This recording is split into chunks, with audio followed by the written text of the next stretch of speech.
Aloha, Vicki. Thank you so much for allowing me to care for Miss Hoku. She is so sweet. It's going to be hard to give her back. She's part of the family. Your goals for Hoku was to work on her recall without food and just her overall behavior so that she's calm and manageable for you when you come home from your vacations. We've had a lot of fun while working with her. I do understand what you mean by a foodie. She's definitely a foodie. She loves her treats. She loves to eat. So I understand your concern when she responds to you only with a treat. So I really worked on working with her without food or rewarding her versus luring her. And what that means is that she doesn't know that I have a treat. She doesn't have to see that I have a treat for her to respond to my requests. I am a reward-based trainer, so I do use food, love, praise, toys as a reward. Her biggest motivator is food, so I did use food to reward her, but the reward appeared to her. It didn't, I have a reward for you, please come. So there's a big difference there. So we worked a lot on rewarding her for good behavior. So I worked on all of her basic behaviors, her sit, stay, down, stay, and then I really focused on coming when called. For her recall, I worked on everyday recall and then an emergency recall. And for the stays, I'm just, Hoku, Hoku.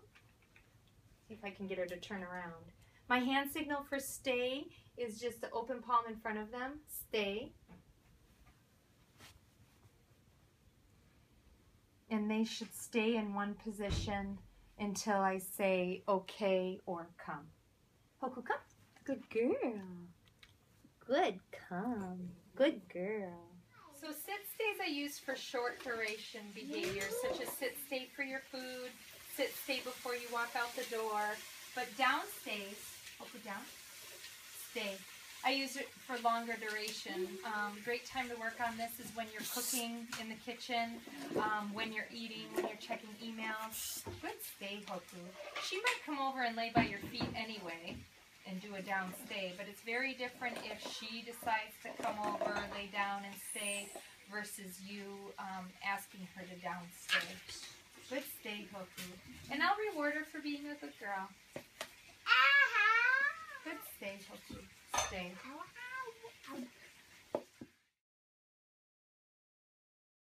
I train coming when called in 3 stages, and then I also train an emergency recall. She's doing really well with your everyday recall, so I was able to implement the emergency recall. You want to train a good everyday recall before training the reliable recall. I'll discuss the reliable recall in a little more detail when we meet. I don't want to give away all my secrets on the video.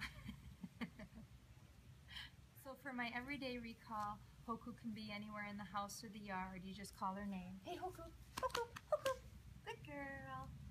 Come. Go ahead and reward her when she comes to you. And you say the word come. My second stage, Hoku sit. Good. Stay. Hoku come. She's on a sit stay or a down stay. Good girl. And I ask her to come. Good girl. And then my third stage is she would be in a park on a long leash, just running around, and I would ask her to come while she's on long leash. If she didn't respond, I'd give a gentle tug, and then when she gets to me, I would go ahead and reward her for coming.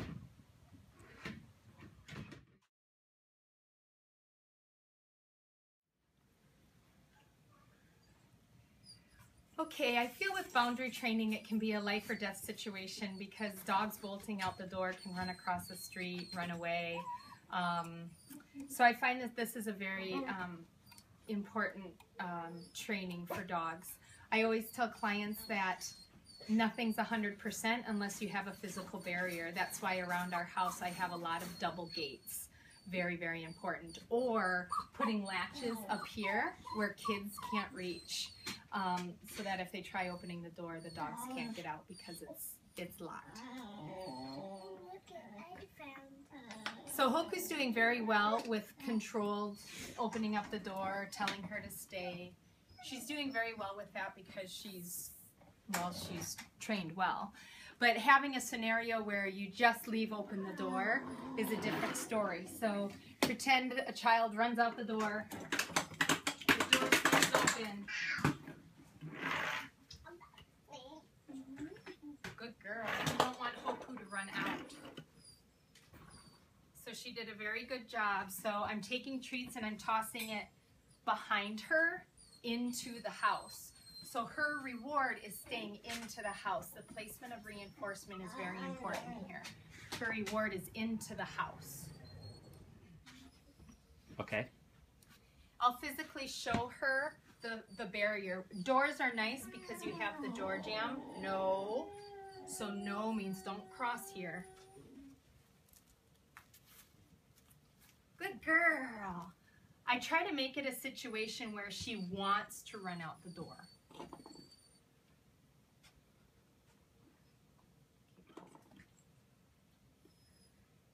And also what I started to do is I've used the shake can just a couple of times. So if she came out the door following me, I would grab the shake can and I would say no and shake the can at the same time and show her the physical barrier. Don't like using the shake can, but it's much better than having a dog run out of the house and get hit by a car. She's responding really well to that. So the placement of reinforcement scenario where you would run out the door, good girl, is important in this boundary training.